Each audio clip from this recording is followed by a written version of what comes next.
Hello and welcome to Lost Love Chronicles. Dear listeners, before we get started, drop a quick hi in the comments and let us know where you're tuning in from. Also, if you have any suggestions for us to make the channel better, please let us know. Now let's start with the story. My name is Ethan, and I'm 30 years old today. I sit here in an old wheelchair, the metal creaking slightly every time I shift my weight, in a small room at a disability support center in Ohio. It smells like disinfectant and distant sadness. Outside the window, it's raining a steady, rhythmic tapping on the glass, like fingers drumming a beat to the memories I've spent years trying to bury. But they never really go away. They live inside me, even now. And I suppose, for what it's worth, I'm ready to talk about them. I'm not a millionaire. I don't have tens of millions in some glimmering bank account. I don't live in a mansion with tall iron gates or drive cars that shine like polished jewels. I'm just a survivor. A man carrying scars, some you can see on my body, others you can't, buried far deeper, where nobody dares to look. But to explain any of it, to make any of it make sense, I have to go back. Back to the beginning. To the place where it all started. A rundown neighborhood in Ohio. A place they called River Bottom. The name alone already hinted at despair. The kind of name that sounds like someone had given up halfway through caring. It was a corner of Cleveland where the houses leaned like tired old men, wooden slats rotting, paint peeling. Everything felt gray even when the sun was out. The air smelled like a blend of engine oil and garbage, something you just got used to if you lived there long enough. I did. My home was a two-bedroom apartment with stained, yellowed walls and a roof that always leaked when it rained.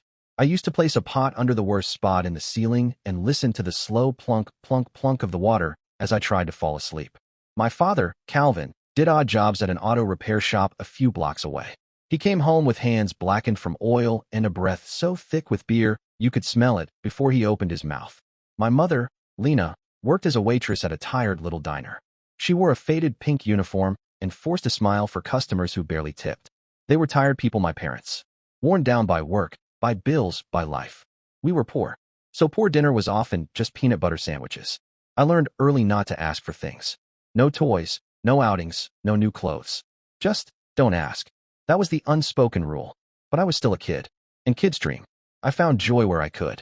Running wild through the neighborhood. Jumping puddles, climbing stacks of old tires behind my dad's shop. I imagined I was an explorer, deep in the jungle. Dangerous missions. Secret worlds. I had a best friend, Tommy.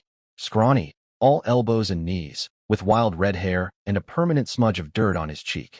Tommy loved science fiction. He was always borrowing books from the tiny library on the corner. Ethan, he'd say, wide-eyed and full of fire, one day, you and I are going to get out of this hellhole. You'll see. And I believed him. God, I really did. I believed that one day I'd be someone. Do something great. That belief carried me further than you'd think. But then, when I was 9 years old, everything changed. It was a chilly autumn morning. The kind where the windows fog and the floor feels too cold under bare feet. I was still rubbing sleep from my eyes when my mother called me into the kitchen.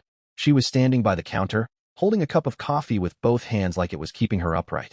She wore her old, worn-out sweater, the one with the sleeves that stretched too long, but her eyes were different that day. Not tired, not warm, just tense, like she was hiding something. Ethan, she said quietly, not looking me in the eye, you're staying home from school today. I blinked. What? Her voice trembled a little. We're taking you for a health checkup. A special place. I wrinkled my nose. What kind of checkup? I'm not sick.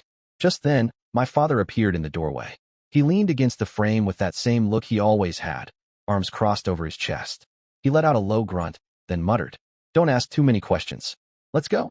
We piled into my dad's rickety old truck, the one I used to jokingly call the coughing machine, because of the way its engine sputtered and hacked like a smoker on his last breath. I didn't joke that morning.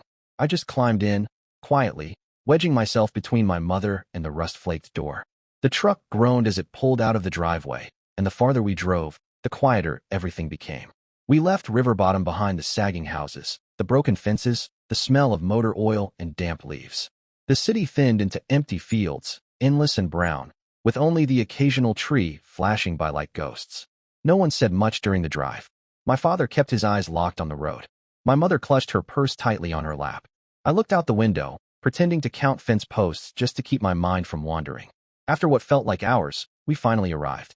A single gray building stood alone off the highway, surrounded by cracked pavement and silence. It didn't look like a hospital. There were no signs, no flags, no emergency entrance with blinking lights. Just a squat, concrete structure with a heavy iron door and a few scattered cars. It looked like a warehouse. Or a bunker. Something made to keep secrets in. I didn't want to get out of the truck. My hand found my mother's, and I felt the coldness of her palm instantly. She was shaking. "Don't be scared, Ethan," she whispered, her voice barely holding together. But she was the one trembling, not me. Inside, everything felt wrong. The floors gleamed too much. The white walls felt like they were watching. The air had that clinical bite of antiseptic, but it couldn't hide the unease crawling under my skin. A man in a white lab coat appeared, his steel-rimmed glasses catching the light. He was tall, older, with a clipboard tucked under one arm and a smile that never quite reached his eyes. "Hello there," he said, his voice smooth and too cheerful. "You must be Ethan." I nodded, staring up at him. "I'm Dr. Holden." He reached out and patted my shoulder. "Healthy young boy. Just a few small tests, and you'll be home in no time." His hand was dry and light, but it made my stomach twist. I looked up at my parents, silently asking what this place was. My mother forced a smile. "We'll be right here," she said. "The next part is a blur like a dream you don't want to remember, but keeps finding its way back in pieces." They took me into a white room. Cold. Stark. Like all the warmth had been scrubbed out of it. A nurse told me to lie down on a metal table. I obeyed. A prick in my arm. Another in my neck. I tried to ask what they were doing, but the words slipped from my tongue. My eyelids grew heavy, the lights above smearing into a blur. Then darkness. When I woke up, I was in my own bed, back at the apartment. My head throbbed with a dull ache, and my limbs felt like I'd run a marathon in my sleep. Everything hurt. I tried to sit up, but even that felt like too much. My mother sat beside me, stroking my hair gently. "You're fine," she whispered. But her eyes didn't meet mine. "Well, what did they do to me?" I asked, my voice dry and small. She didn't answer right away, just kept stroking my hair, over and over. "It was just a checkup," she said finally. "Don't worry." I wanted to believe her. I wanted so badly to believe that everything was okay. But something inside me had shifted. I felt different. Not just tired wrong. Like a part of me had been taken away. Weeks passed. Then came the pain, sharp, stabbing jolts in my legs like someone driving hot needles into the muscles. I told my mom. I told my dad. They said it was just growing pains. But it got worse. I started falling at first once or twice, then more often. I couldn't keep up with the other kids. My legs didn't listen to me the way they used to. One afternoon, I tried to climb the pile of tires behind the auto shop, the same one where I'd spent so many hours pretending to be an adventurer. I reached for the top, like always, but my legs gave out. I fell. Hard. My knees slammed into the dirt, my palms scraped raw. I couldn't get up. Tommy was with me. He panicked and ran for help. My dad showed up minutes later, silent and stiff. He scooped me up, cradling me in his arms like a sack of something broken. His jaw was clenched. "Why weren't you more careful?" he muttered. That was all he said. Not "Are you okay?" Not "We'll figure this out." I didn't cry from the pain. I cried from something worse. Helplessness. Like the world had turned on me, and no one noticed. Over the next few months, everything spiraled. The pain turned to numbness. I couldn't walk without crutches. Then not at all. Eventually, a doctor at the local hospital gave it a name: paralysis of the lower body. A rare neurological disorder, he said. No one explained why. No tests. No follow-up. Just a label and a goodbye. My parents didn't fight it. They didn't ask questions. They just brought home an old wheelchair, scratched metal, torn seat, wheels that squeaked with every push. And as I struggled to adjust to this new life, I started to notice something strange. My family changed. First, it was the truck. One day, it was just gone. Replaced by a shiny new SUV, dark blue with leather seats. I asked where it came from, but my mother just said, "Your father's doing better at work." Then, not long after, they sat me down in the kitchen. My mother took my hand in hers. "We're moving," she said. "What?" I asked. She smiled, but it didn't reach her eyes. A fresh start. But her smile wasn't genuine. We left River Bottom behind like a bad memory, trading crumbling sidewalks and flickering street lamps for a pristine suburb lined with trees and rows of houses boasting manicured lawns and perfect white picket fences. It didn't feel real. It didn't feel like ours. The new house was huge, 2 stories with a fireplace in the living room, gleaming wooden floors, and a kitchen that looked like something out of a magazine, all granite countertops and chrome appliances. I remember sitting in my wheelchair in the middle of that shiny new space, feeling like a worn-out toy someone had forgotten to throw away. I didn't belong there. One evening, as my dad was locking up his new car, an expensive model I didn't recognize, I rolled up beside him on the driveway. "How can we afford this house?" I asked. He paused for a second, his hand still on the keys, then gave me a faint smile, the kind that didn't reach his eyes. "Business is better now," he said. "Don't ask too many questions." But I wasn't stupid. I noticed things. The thick envelopes they shoved into drawers when they thought I wasn't watching. The late-night phone calls whispered in the hallway. The sudden disappearances, sometimes both of them, would be gone for hours without explanation. My mother started dressing differently, nicer clothes, silk blouses, shoes that clicked when she walked down the hall. She wore makeup even when she wasn't going anywhere. Her earrings sparkled under the kitchen lights. My father's hands were no longer stained with grease. Instead, he wore a shiny new watch, and he walked like a man who had nothing to worry about. But they never looked at me the same way. There used to be warmth in their eyes when they looked at me, tired, sure, but still there. Now their glances felt hollow, like I was a debt they'd racked up and were trying to forget. They went through the motions, feeding me, clothing me, but the love, the laughter, the gentle touches, they were gone. I tried to adapt. I memorized every bump and curve of the house so I could navigate it smoothly in my wheelchair. I practiced turning corners in silence. I tried talking to the neighborhood kids, once tried wheeling up to them at the park, saying hi, but they just stared at me like I was something from a museum. One boy even asked, "Can you feel your legs?" Like it was the most fascinating thing in the world. I never went back after that. Tommy was gone. My only friend. He didn't move with us. He didn't even know where we went. And I never got to say goodbye. At school, it was worse. They called me names when they thought I couldn't hear. Wheels. Creeper. One kid even called me broken. I kept my head down, rolled from class to class, and ate lunch alone. I started spending all my free time in the school library. Books became my refuge. In those pages, I wasn't Ethan in a chair, I was a knight with armor, an astronaut hurtling through space, a hero saving the day. In those stories, I could run again. At home, it was like I didn't exist. My parents stopped asking how school was. They stopped checking in on my reading or helping with my assignments. Dinners turned quiet. I sat alone at one end of the long dining table, while they sat together at the other, murmuring about business plans, vacations, and something they always called the future. One night, I overheard my mother whisper to my father after dinner, "Just a few more years, Calvin. Then everything will be fine." I didn't know what everything meant, but something in her voice made my stomach twist. Like a warning I couldn't quite understand. And I kept noticing things. Once, when I went looking for paper in my father's study to draw just something to pass the time, I found a thick stack of documents in his drawer. They were covered in complicated words I didn't fully understand. Clinical trial, consent form, compensation package. I didn't know what they meant, but they felt wrong, like a puzzle piece that didn't fit. I didn't bring it up. I didn't dare. Anytime I asked a question, even a small one, my father would get angry. "Don't meddle in adult business, Ethan," he snapped once, slamming his palm on the kitchen table so hard that a glass of water tipped over and shattered. I flinched at the sound.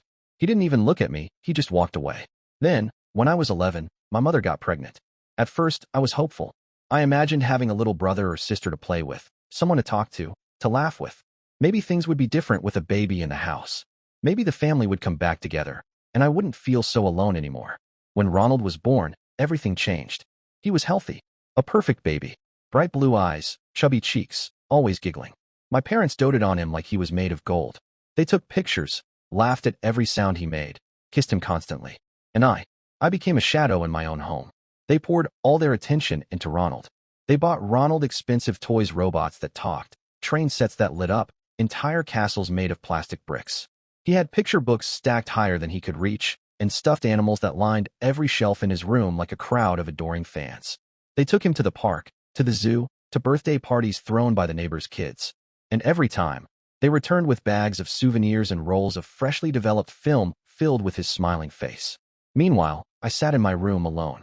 My only companions were my creaky wheelchair and the worn-out books I had read so many times I knew them by heart. One afternoon, I mustered the courage to ask my mother, "Why don't you ever take me with you?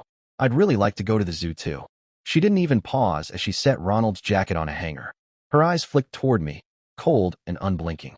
"Ethan, you just complicate things." Those 6 words sliced through me like a blade.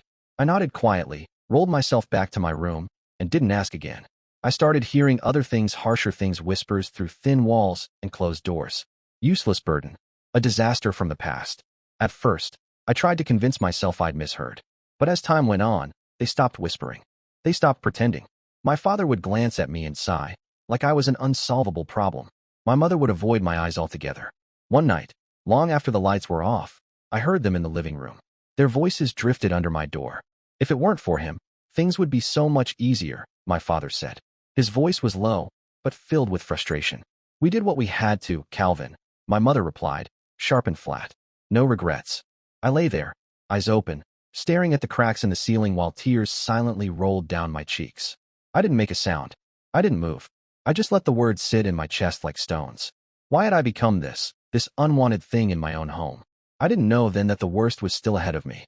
That the secrets my parents kept the needles in that cold white room all those years ago would come back one day like a wave I couldn't stop.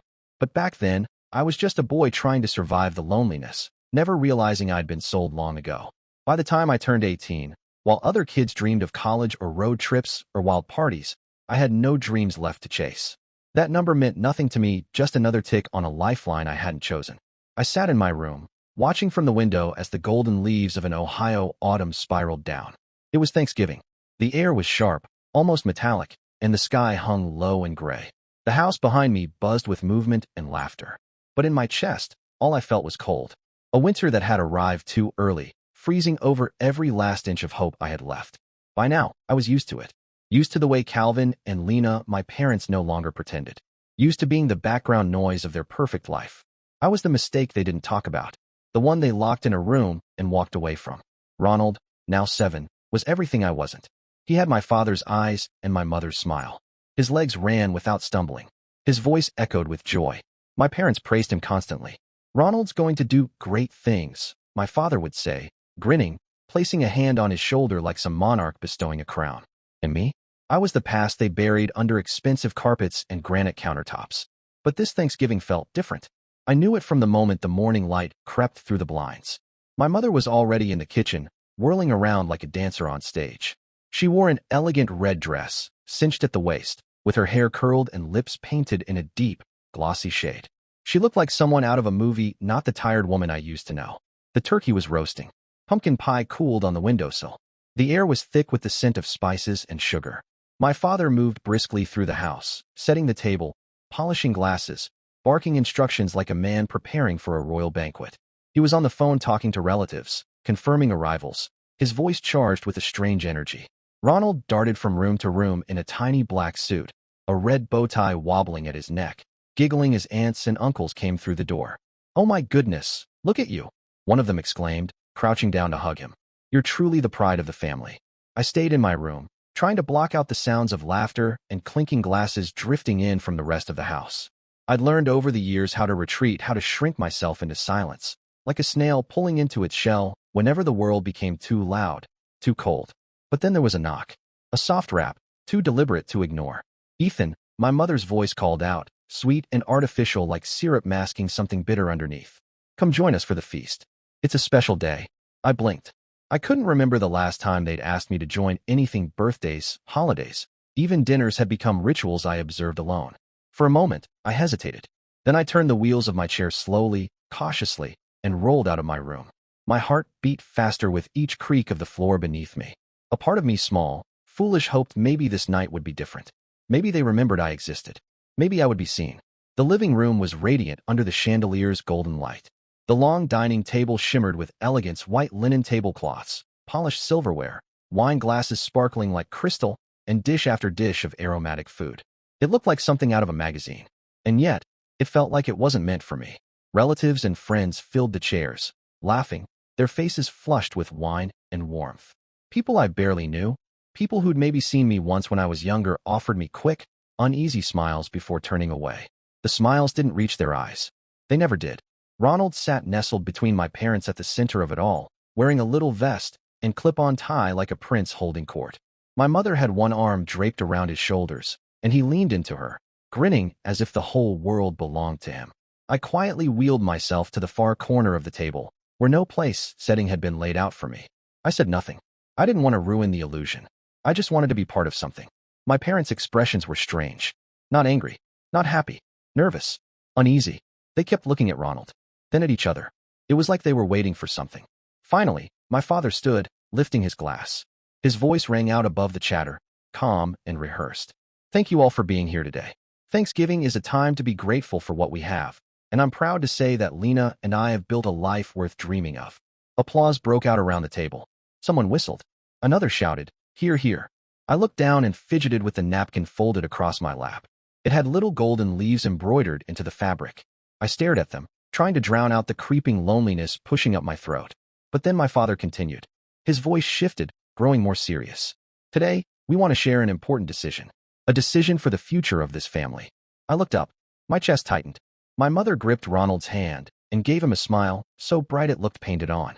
My father let his gaze sweep across the table, pausing at every face, every guest, every relative. Except mine. It was like I wasn't there. Then he said it. We've decided that all of the family's assets, this house, the cars, the stocks, everything we own will be left to Ronald. Our pride and joy. The room erupted. People clapped. Some even stood and applauded. That's wonderful, someone exclaimed. Such a wise choice, said another. A toast was made. Glasses clinked. And Ronald beamed. He hugged my mother, and she bent down, whispered something in his ear that made him giggle with delight. I just sat there, frozen. My fingers clenched the arms of my wheelchair. Everything, the home I had lived in, the future I hadn't even dared to dream about, belonged to Ronald now. Not a single mention of me. Not a thank you. Not even a glance. It wasn't about the money. It was never about that. It was about being acknowledged, being seen, being loved. I couldn't help myself. The words tumbled out, soft but sharp enough to slice through the noise. What about me? The room went quiet. Forks paused in midair. Heads turned. My mother's posture stiffened. Her hand froze on Ronald's shoulder. My father turned to face me. The warmth in his eyes was gone, replaced by something hard, cold. Then he laughed. But it wasn't a laugh of amusement. It was a blade disguised as laughter. What about you, Ethan? He said, each word dripping with scorn. What do you have to contribute? You've been a burden we've carried for 18 years. Too long. The words hit me like a hammer to the chest. The room spun around me. I could still hear my father's voice echoing in my ears like a curse. Whispers rippled down the table. I even caught a few quiet chuckles, soft, cruel little sounds like nails dragging across a wound. No one stood up for me. Not even my mother. She just looked down at her lap, pretending she hadn't heard me speak at all. Ashamed of me. Ashamed that I had dared to speak. Ronald turned and looked at me, his big, bright eyes blinking with innocent confusion. He didn't understand. He couldn't. Part of me wanted to scream at them, to slam my fists on the table and shout until someone finally saw me. Until someone realized I wasn't invisible. Until they remembered that I was their son, too. But I didn't scream. I couldn't. I just sat there. My hands were trembling, gripping the arms of my wheelchair like they were the only thing anchoring me to reality. My jaw clenched so tight I thought my teeth might crack. Tears burned behind my eyes, but I swallowed them down. I wouldn't give them the satisfaction of seeing me cry. Not in front of these people. Not like this. The feast carried on. As if nothing had happened. As if I had never spoken. As if I didn't exist. Laughter resumed. Glasses clinked. Toasts were made to Ronald, to his bright future, to the brilliant decision my parents had made. Their voices faded into a blur as I slowly wheeled myself away from the table, unnoticed. Not a single voice called after me. Not one.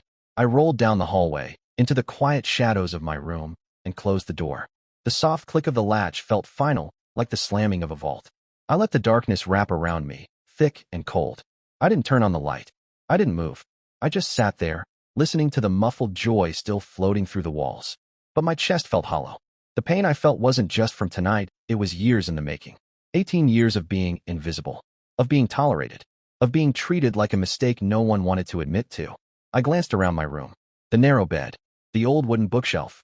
My collection of adventure books lined up neatly. Stories that had kept me sane when no one else had. These things, these quiet objects were my whole world. And yet they belonged to this house. A house where I had no place. That night, I didn't sleep. I lay in bed, eyes open, watching the shadows crawl across the ceiling. The sounds of silverware clinking and drunken laughter floated through the vents, reminding me how far away I really was even under the same roof. I thought about River Bottom, about how poor we were, but how my parents still used to laugh with me back then. How my mother would sing while stirring soup. How my father once carried me on his back just to watch fireworks. Then I thought about the needles in the white room, about the smell of antiseptic, the way they told me it was going to help, how my legs stopped working, how everything changed after that. Their sudden wealth, the new house, the late-night whispers, the shiny things they wore. It all came flooding back like puzzle pieces falling into place. Something had always felt wrong. I just hadn't wanted to face it. But tonight, when my father looked me in the eyes and called me a burden, something inside me shattered. I couldn't stay. I couldn't breathe in this house anymore. Not without choking on the silence. On the cold. I sat up slowly, turned on the small desk lamp. Its dull light cast soft shadows across the floor. My hands were shaking as I reached for my backpack. I packed quietly only what was truly mine. A few clothes. My favorite books. Some photos I'd hidden away in a drawer. I crept into the kitchen like a stranger and snuck a few granola bars and a water bottle. My wheels creaked softly against the tile. I moved like a ghost through my own home. No plan, no map, no destination. Just a single, burning truth. If I stayed, I'd die. Not my body, but the rest of me. My soul. My hope. Everything that made me Ethan. At dawn, I opened the back door. The early fog clung to the ground. The ramp my father had built long ago waited silently like a path I wasn't meant to take, but had to. I paused. Looked back once. The house was glowing with light. My family was still asleep, dreaming in warm beds while I prepared to vanish. I thought of Ronald. Sweet, innocent Ronald. Maybe someday he'd ask where I went. Maybe someday he'd want to understand. Then I thought of my parents Calvin and Lena, once my entire world, now just silhouettes behind those curtains. I turned away, and I wheeled down the foggy street with nothing but pain in my chest and a soul held together by splinters. I rolled through the empty suburban lanes, past houses waking slowly. Kitchen lights flicked on. Dogs barked in the distance. My arms ached, but I didn't stop. Couldn't stop. I made it to downtown Cleveland by mid-morning, where the city sagged under gray skies. Under an overpass near the train station, clusters of homeless people huddled in blankets. Their faces looked weathered but alive. An older woman in a frayed coat watched me approach. Her eyes narrowed as she stepped forward. "You lost, kid?" I shook my head slowly. "No," I said, my voice barely audible. "I just don't have a home anymore." The woman studied me for a moment. Her eyes weren't judgmental, just tired and understanding. She didn't ask anything else, just gave a soft nod and gestured for me to follow. She led me to a disability support center a few blocks away, tucked behind a brick building with peeling paint. It wasn't much, just a cramped space filled with cots and the faint smell of soup, but to me, it felt like the first breath after drowning. They gave me a temporary bed and a hot meal. I ate slowly, barely tasting it, just feeling the warmth spread through my chest. That night, I lay on the hard mattress, the thin blanket pulled to my chin, listening to the snores and wheezes of strangers all around me. Every sound seemed to echo through the room. I stared at the ceiling, my backpack beside me, the only thing I truly owned in the world now. I had nothing but a few books, some clothes, and a heart that felt carved up and hollowed out. But somewhere in that emptiness, something began to stir. Not hope, no, I wasn't that naive. It was something else. Rage. A slow, simmering burn that spread from my chest to my fingertips. Rage at the way my parents had treated me, at how they discarded me. Rage at their cruelty, their indifference, their silence. Rage at not knowing why. Why had I lost my legs? Why had they gotten rich? Why had I become the burden? I wanted answers. I needed them. In the days that followed, I tried to settle into the rhythm of the support center. It wasn't home, but it was a roof and a place to breathe. The people here were like me, wounded, tired, pushed aside by the world. Social workers with dark circles under their eyes shuffled through paperwork, doing what they could. No one asked too many questions. It was an unspoken rule. I was given a small corner in the communal sleeping area. A curtain hung on a wire gave me some privacy, though the walls were paper thin. During the day, I'd wheel myself to the nearby park, finding a quiet bench where I could read and watch people live the kind of lives I'd only imagined. Some days I tried to imagine what it would be like to be them. Most days I failed. But the rest of the time I thought about Calvin and Lena. And Ronald. And those words from Thanksgiving. "You've been a burden we've carried for 18 years. That sentence lodged itself in me like a thorn. I replayed it every night, feeling it twist deeper into my chest. Each day that passed, the silence from my parents felt heavier, like they had erased me from their story. Then, one afternoon, everything changed. I was returning from the park, the late sun casting gold on the cracked sidewalk, when Maria, the staff worker with tired eyes and a curly bun, called to me. "Ethan," she said, holding up something white. "There's a letter for you." I stopped. "A letter?" She nodded and handed it to me. It was plain. No stamps. No return address. Just a white envelope, sealed, with a name written across it in blue ink. To Ethan. I frowned. No one knew I was here. I hadn't told anyone where I'd gone. Not my parents, not anyone. This place wasn't somewhere people just found unless they knew where to look.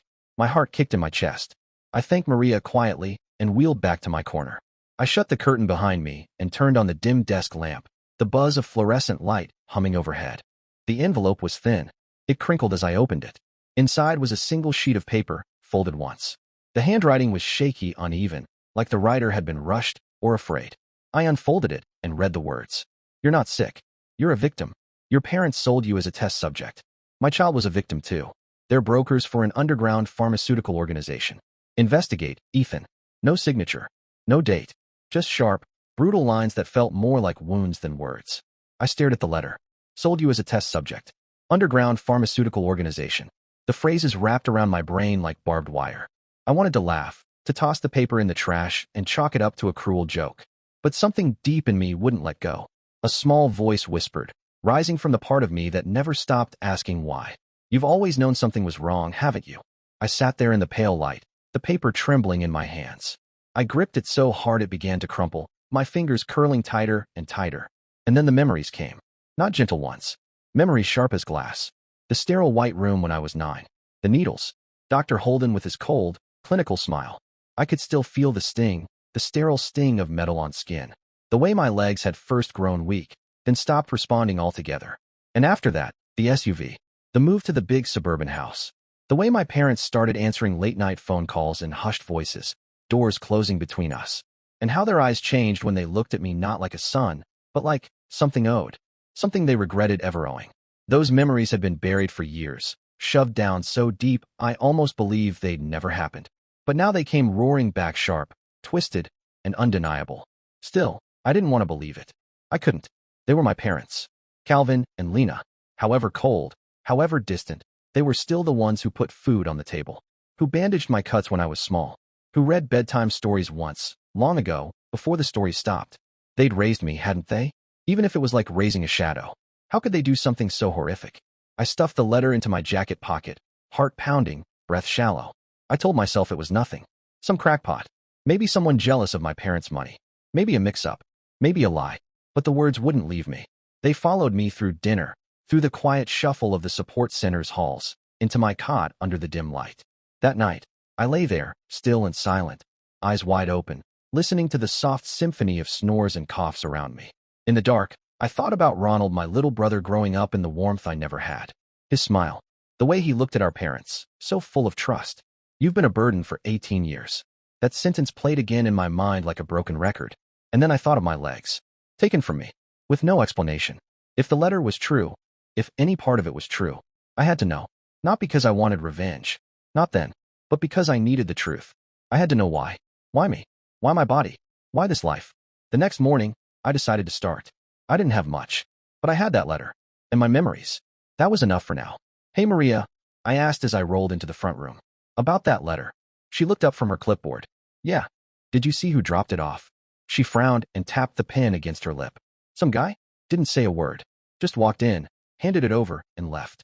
What did he look like? Baseball cap pulled low. I couldn't see much of his face. She shrugged. Sorry, Ethan. He didn't want to be recognized. That gave me a chill. Someone had found me, and they didn't want to be found. Still, it wasn't fear that stirred in me, it was curiosity. And something more dangerous. Determination. Back in my corner, I grabbed my old notebook. The one I'd used for stories once when I thought books could build worlds better than mine. I opened it and began writing. Everything I could remember.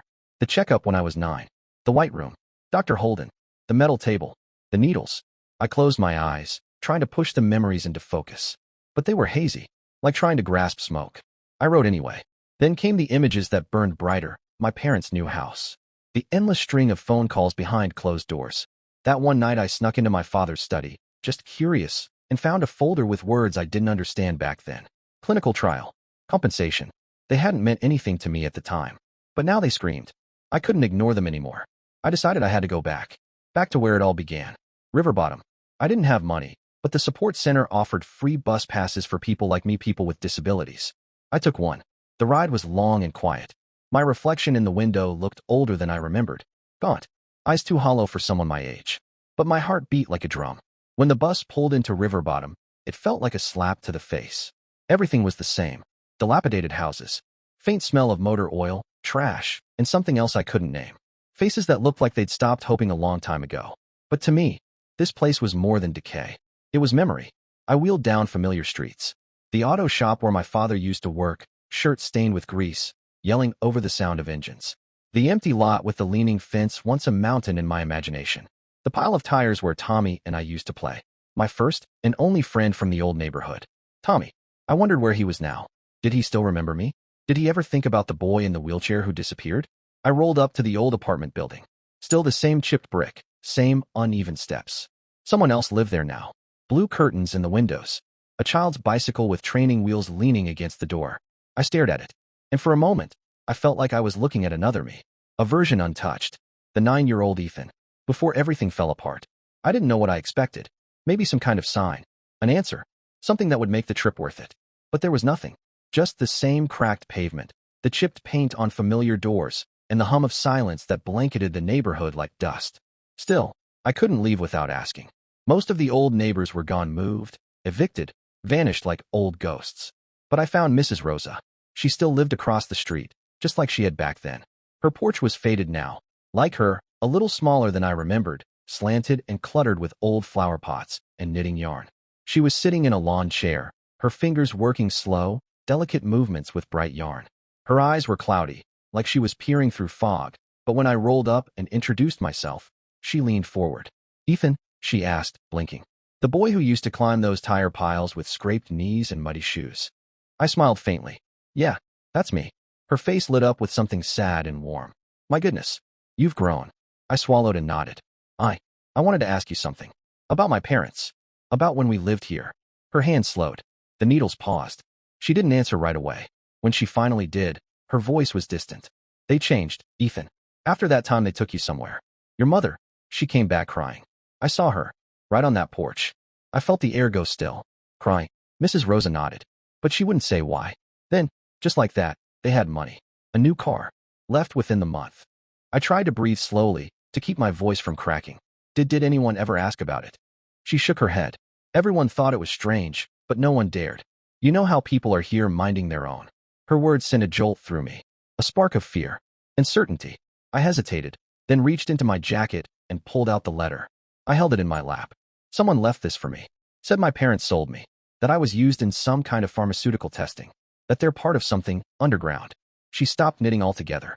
For a long second, she just stared at me. Then, her voice dropped to a near whisper. "Ethan, a few kids from this neighborhood disappeared around that time. Just vanished. Nobody knew where they went. There were rumors, though, about a clinic. Out near the highway." "What kind of clinic?" Her lips pressed tight. "Not a hospital. People said it wasn't right. Said shady things went on there.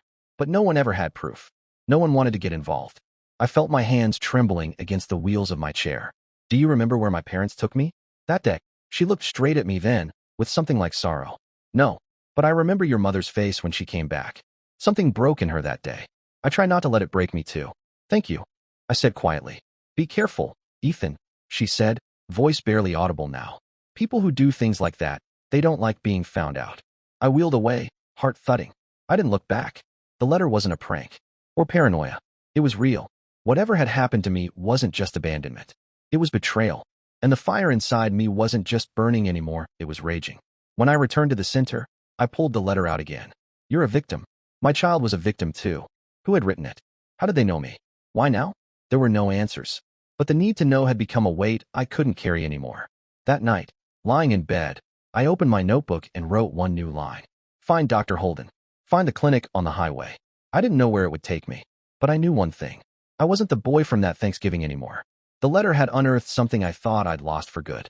I would find the truth, no matter what it cost me. My investigation began with small, clumsy steps. Like feeling my way through a cave blindfolded. No resources, no guidance, no money, just this hunger. And a notebook. I figured the best place to start was my medical records. If what I remembered was real, if there was any paper trail, it might be there. I remembered that after that mysterious health checkup when I was 9, my parents had taken me to the local hospital in River Bottom. That was when my legs had started going weak. It was worth a shot. I picked up the phone in the center's common area. My fingers were cold, slippery with sweat. A woman answered. I need to access my medical records," I said. "From 2009. "What's the name?" she asked. "Ethan. Ethan Ward." She paused, typing something. "You'll need to come in with valid ID." That was it. I ended the call, heart hammering. I didn't have much. Just an old ID my parents had made me get. A flimsy thing, a few years out of date. I shoved it in my backpack, took a free bus pass from the front desk, and left. The River Bottom Hospital hadn't changed. Same dirty brick, same cracked parking lot, same yellowed walls and flickering lights. Inside, the hallway smelled of antiseptic and old dust. The paint was peeling from the corners. I wheeled slowly to the reception desk. A tired-looking woman was typing. She looked up when I approached. "I need to see my medical records," I said. "From 2009. My name is Ethan Ward." She studied me for a second, then gestured. ID. I handed it over. She typed and typed. Finally, she got up and walked to a back room. A few minutes later, she returned and handed me a thin manila folder. This is all we have on you, Ethan, she said, placing it in front of me. But some things aren't clear. I opened the folder right there, hands trembling, my heart pounding like a drum in my chest. The first page was too simple. A typed line stated I was diagnosed with an unspecified neurological disorder at age 9, admitted after sudden loss of mobility in my lower limbs. But what stopped me cold was the note beneath it. One sentence. Handwritten. Faded. Transferred from private medical facility. Dr. Holden. No blood tests. No x-rays. No MRI reports. No explanation for why my legs had stopped working. Just that one name. Dr. Holden. His name leapt off the page like a specter, dragging me back to the white room, the metal table, the needles, the way his smile never quite reached his eyes. My breath hitched. My palms were slick with sweat. I looked up at the receptionist, trying to keep my voice steady. Do you know anything about a Dr. Holden? Or this private facility I was transferred from? She squinted at the file, then shook her head. Back then, small clinics popped up and disappeared all the time. Most weren't even registered properly. No one kept track of them all. I felt like the ground beneath me was giving way. Is there anywhere else I can ask?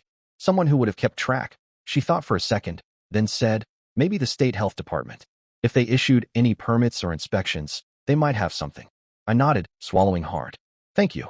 Clutching the thin folder to my chest, I wheeled myself out of the hospital. The sun outside was bright, too bright, like the world had the nerve to keep going while mine cracked open. The records didn't give me the truth. They just gave me more questions. Why hadn't there been any tests? Why was Dr. Holden the only name? And the biggest one, why had my parents never taken me anywhere else? I couldn't stop thinking about what Mrs. Rosa had said, the clinic on the highway. That had to be the next step. I went back to River Bottom. The streets felt tighter now, more hollow.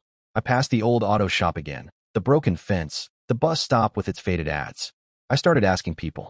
Anyone who might have been around when I was a kid. Most just shook their heads or gave me vague answers. Clinic? I think I heard something. Oh yeah, trucks used to show up late at night. Kids vanished, but people always vanish around here. It was like chasing smoke. Until I found Mr. Joe. He was sitting outside a little diner on Main, hunched over a cup of coffee, the steam curling up around his weathered face. I remembered him. He used to bring over old car magazines when he visited my dad. Mr. Joe? I asked cautiously. He squinted, eyes cloudy, then leaned forward. Ethan? Calvin's boy. I nodded. He motioned to the chair beside him. Well, I'll be damned. Sit down. Or, he gestured awkwardly at my wheelchair. You know what I mean. I gave a small smile, then said quietly, do you remember a clinic? From back then? Out on the highway. His face changed. A shadow fell over it. That clinic, he rasped, his voice lower now. Yeah, I remember it. I leaned in, my pulse thudding in my ears. It was a few miles out on Highway 71. Gray building. No sign. People said it was for drug testing, but no one ever dared go near it. My heart thumped. My parents took me there, didn't they? He nodded slowly. They did. After that, they changed. Your dad, Calvin, suddenly had money. Bought that shiny red car. Then poof, moved away. I swallowed the lump in my throat. Did he ever say how? What he did to get rich? Mr. Joe gave a wheezy chuckle. Said it was good business. But come on, nobody gets rich that fast. Not in River Bottom. His laugh didn't reach his eyes. Did you ever hear of a Dr. Holden? I asked. He shook his head. Never met him. But I heard things. That clinic didn't just test on adults. They used kids too. Poor ones. Orphans. Kids nobody would miss. His words landed like ice in my bloodstream. Kids no one would notice. That was me, wasn't it? Poor. Unimportant. A shadow in my own house. A chill ran through me. My fingers gripped the arms of the wheelchair until they ached. I need to find that place, I said. Mr. Joe nodded. It's still there. Last I saw it, anyway. But it's been shut down for years. I thanked him and left, his voice echoing in my head. Back at the support center, I went straight to Maria. She saw the look on my face and didn't ask questions. When I told her where I needed to go, she made a few calls, and by the next morning, she had arranged a free ride through a local charity. The trip was quiet. Long. We drove past empty fields, weather-worn fences, broken signs. The sky was gray, low, pressing against the car windows like it wanted in. Finally, the driver slowed. This it? He asked, peering ahead. I looked up. My stomach clenched. There it was. A gray building, hunched beside the road like it had been forgotten by time. No sign. Just concrete walls, broken windows, a heavy iron door. It was the place. The clinic. I felt like I couldn't breathe.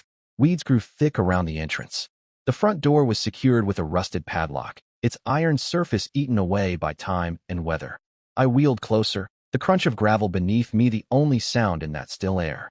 Not a soul in sight. I leaned forward and peered through a crack in the boarded-up window, pressing my forehead lightly against the cold glass. Inside was darkness. Dust floated in shafts of light breaking through holes in the ceiling. The remains of old furniture, broken chairs, a filing cabinet tipped on its side, a desk missing drawers lay scattered like the forgotten bones of a place that once held secrets. If this had been a clinic, it wasn't anymore. It was a grave. A part of me had hoped needed to find something. A file, a photograph, a paper trail. Anything to say, yes, this happened to you. But there was nothing. It was like the place had erased itself, like it had never existed. I sat there for a long while under the gray sky, my breath fogging up the window, feeling like I'd touched a locked door in more ways than one. This clinic was my only lead, and it had turned to dust in my hands. My thoughts returned to the letter. Its cruel, cutting words. You're a victim. Your parents sold you as a test subject. If the clinic was gone, if it had been swept off the map and buried under weeds and silence, then there was only one place left where answers might still live, my parents' house. I remembered the folder in my father's study. Clinical trial. Compensation. The words had meant little to me as a child. Now, they echoed with suspicion. But going back there, walking into that house again was not easy. Just thinking about it made my chest tighten. That house with its white walls and warm fireplace and neatly arranged cutlery had never been a home. It was a stage set. A place where I was tolerated at best, ignored at worst. A burden. Still, if the truth was locked in my father's drawers, I was going to find it. No matter what. I packed my notebook and my old ID into my backpack, zipped it up with fingers that wouldn't stop trembling, and made my way to the nearest bus stop. The support center didn't ask where I was going, and I didn't offer it. Some things were too heavy to say out loud. The ride to the suburb felt like traveling to another world. The bus pulled up in front of the neat little neighborhood, all fresh paint and trimmed lawns. I stared at the white picket fence in front of my parents' house, the same one I used to trace my fingers along when I was still small enough to believe in bedtime stories. Now, it just looked like a gate between me and the past. I wheeled up to the front door, my hand hesitating for a full 10 seconds before knocking. When the door opened, I froze. My mother stood there, and her expression, tight eyes, clenched mouth told me everything I needed to know. "Ethan," she said, her voice clipped with surprise and annoyance. "What are you doing here?" I barely had time to speak before my father appeared behind her, arms crossed. "What are you back for?" he snapped. "Didn't we make it clear? That night we announced the inheritance so you'd understand you have no place here."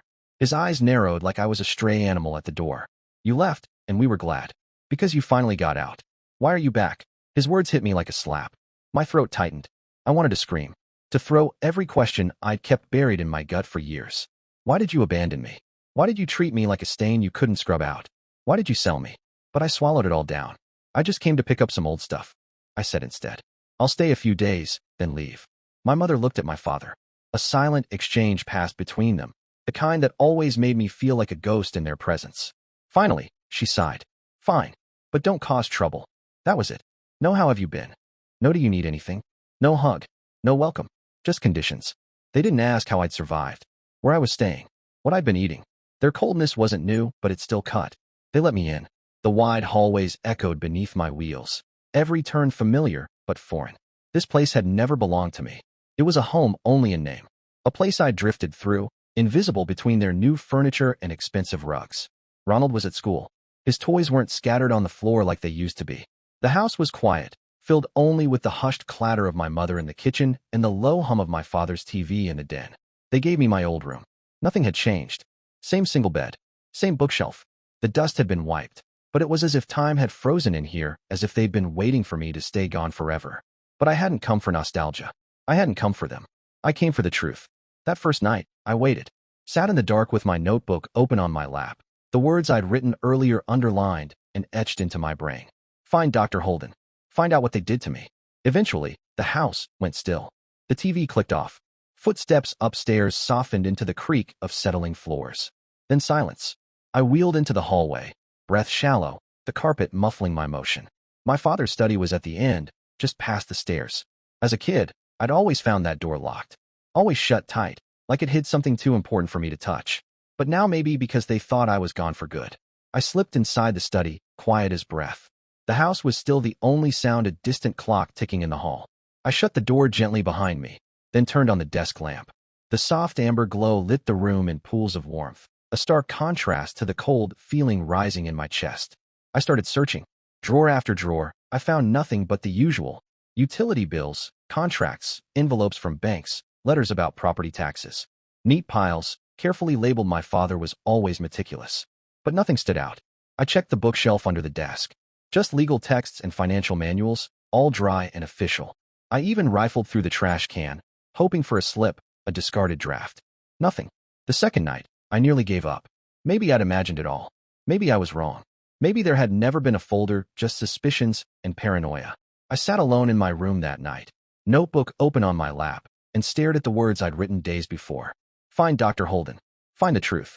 I couldn't give up. On the third night, my parents went out to a dinner party. Ronald had gone to a friend's. The house was empty. I waited 10 minutes after they left, then wheeled quietly down the hallway and slipped into the study again. This time, I opened the bottom drawer of the desk, the one I remembered from childhood. The one my father always said was off limits to kids. It was locked, but something made me check beneath the rug. A lump caught beneath my fingers, a small, tarnished key taped to the floorboard. My breath caught. With trembling hands, I slid the key into the drawer's lock. A soft click. Inside was a thick folder bound with a brittle rubber band. On the front, Miratech contract, 2009. I stared at it for a moment, my hands frozen, heart racing so hard it drowned out everything else. Then I opened it. Receipts. Dozens of them. Bank transfer confirmations from Miratech Pharmaceuticals to my parents' account. Tens of thousands of dollars. Some labeled brokerage services, others more blunt clinical trial subject E. Subject E. I didn't need anyone to tell me who that was. There were more. A list of names, 17 in total, with notes scribbled beside each one. Neurological damage. Paraplegic. Deceased. My stomach turned. At the very back of the folder, a note in my father's handwriting. I recognized it immediately. Ethan, success. Continue cooperation. I sat there, frozen in the glow of the lamp, tears streaming down my cheeks. They hadn't just given me up. They had sold me. Turned me into a product. The first trial. The first case. The first payout. I wiped my face, copied what I needed into my notebook, then carefully stuffed the folder into my backpack. The next morning, I left the house without a goodbye. I didn't need one. They'd taken my legs. Now I was taking back the truth. Back at the support center, I spread the documents out on my small desk. Receipts. Contracts. Names. Notes. Cold, damning proof that my parents Calvin and Lena had sold not just me, but other children, to Miratech Pharmaceuticals. Kids with no defense. Kids like me. 17 names. Each one now etched into my memory. Some with notes. Ventilator dependent, neurological regression, deceased. I felt my chest cave in, like something inside was collapsing under the weight. I couldn't let this stay buried. But to fight Miratech and my parents, I needed more than documents. I needed people. Other victims. I started with the list. Every name, every detail I could find. I searched online. I sent messages, emails, even old-school letters by hand. Most never answered, but a few did. The first was Angela, the mother of Marcus. She told me he had become paralyzed after a routine health checkup in 2009. Her voice broke over the phone. She smiled so warmly. Angela said, talking about my mother. She made me trust her. Lena said it was a research program, something that would help all kids. But Marcus never walked again. I told her about my own story, what I'd found, shared the documents. Angela cried softly, then said, whatever you're doing, I want in. That was the beginning. One by one, I found them. Emily, now living on a ventilator. David, whose little brother died after his checkup. Each story, each voice was another piece of the puzzle. Each wound a match to mine. We formed a group. Anonymous. Quiet. The survivors. We met in an abandoned church, the stained glass broken, light pooling on cold stone floors. But inside, we were alive. Angry. Determined. We shared everything. The pain. The betrayal. The rage. For the first time in years, I didn't feel alone. Eventually, I contacted a lawyer. Lisa Collins. A human rights attorney I'd read about online. I emailed her. She replied in 2 days and invited me to her office. Her walls were lined with books and case files, her desk buried in papers. She greeted me with a firm handshake, her expression calm. I told her everything. She listened in silence, occasionally nodding, taking notes. I gave her the folder, the original Miratech documents. When I finished, she leaned back in her chair, fingers steepled beneath her chin. This is a big case, Ethan, she said. Her eyes locked with mine, serious, unwavering.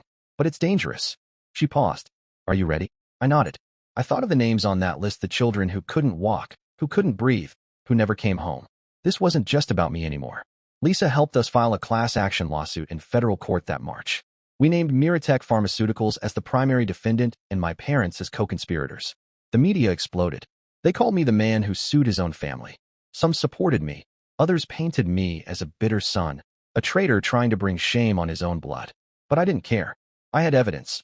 I had survivors. And I had truth. The legal battle began. And I knew it would be brutal. The trial started on a cold, rainy June morning, just 3 months after we'd filed. The federal courthouse in Cleveland loomed like a monolith, gray and severe under the stormy sky. I wheeled myself inside, my hands trembling against the rubber rims, my heart pounding in my ears. Inside the courtroom, I could feel the weight of every eye, spectators, reporters, the survivors behind me. They had come despite their injuries, their grief, their fear. Emily, connected to a portable ventilator. David, clutching a photo of his brother. Angela, her lips tight with resolve. We were here. Together. Lisa Collins, our lawyer, stood tall beside me, her briefcase in one hand, the other gently resting on my shoulder. Across from us, Miratech's legal team took their seats, sleek, cold, armored in designer suits and smug expressions. And then I saw them. My parents. Calvin and Lena. They sat stiffly behind the defense table. My mother's eyes found mine for the briefest second, then darted away. My father didn't even look at me. I never imagined it would come to this. To sit across from the two people who once tucked me in at night, who had smiled while selling me like a crate of medicine. Lisa stood, opened her file, and began. Your Honor, members of the jury, she said, her voice clear and unwavering. This case is about exploitation, about betrayal, and about justice long delayed. She laid it out piece by piece, the documents I'd found in my father's drawer, the Miratech contracts, the bank transfer receipts, every cold note that identified me as Subject E. One by one, she called the survivors forward to testify. Angela was first.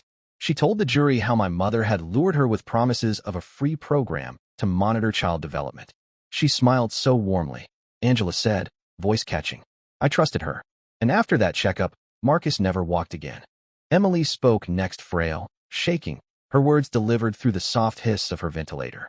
They never asked for consent, she said. They injected something into me. I was 10, and now I live like this. David took the stand, clutching the photo of his brother. He never came home, he said.